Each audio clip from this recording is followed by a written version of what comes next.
So in the far back storage unit of the RV on the right hand side is where you're going to have all of the supplemental equipment that you'll need for hooking up at your campsite. So this includes the white hoses. These are your freshwater hoses that you'll use for connecting to a fresh water supply. And you'll see that these hoses are stored in a configuration where they're secured shut so that they're tied onto themselves so that they don't leak, that any of the water that's in them doesn't leak out into the RV. And this is an important thing for you to remember as well as you go to put these things away, to make sure that you connect the ends together so they don't leak. One of these hoses you'll see has a filter, an inline filter on it for filtering the water additionally before it gets into your RV, and that'll ensure that the water remains fresh. There's a extension cord for you if need be. There is a supplemental plug which will allow you to plug the RV into a regular home outlet. This is only to be used sparingly and frankly shouldn't be used unless you call first to explain the situation. The RV takes 30 amp service. Your house outlet is not providing a 30 amp service, and this can be very dangerous. There's only certain situations that you would use this. So it's in the RV. If you need, you come in a situation where you need to use that, please call us and we'll verify that that is the appropriate use case. But in general, this would not be used by you when you're on your RV trip. The only instance that we use it for is, for instance, if you are parking for, let's say, 4 or 5 hours in a location like at your house while you're loading up and you want to run the refrigerator to cool down, you could potentially hook this up to the RV and only have the refrigerator running. The key is to make sure that no other systems like the air conditioning or anything else turns on, or it will mess up your home electrical system. So in general though, just best not to use that particular thing.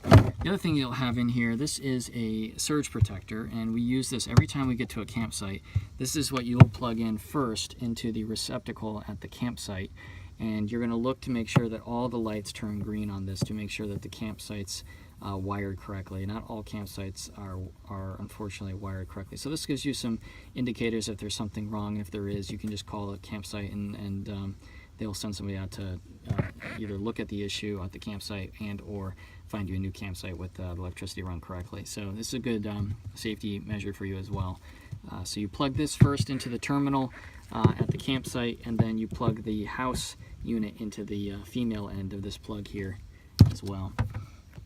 Additionally, there's a Y adapter so that you can run. We've got 2 hoses here, 2 white hoses, so when you get to the campsite and you go to plug your water in, you could use this to plug the house water under one line and then leave another hose available to you for filling buckets or doing other things where you might want water outside as well. The other thing to note inside of here is this adapter. This little adapter essentially will connect to the side of the water supply on the RV. So let's take a look at that.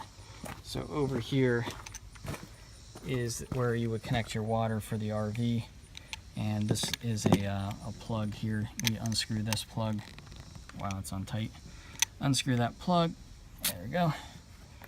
And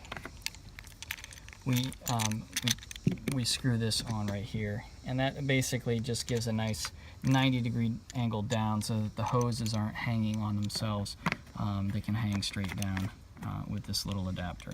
So that's what you use that for as well. And then the last thing to show you in this compartment is this is also where you have an outdoor shower. So you have a little outdoor shower set up here.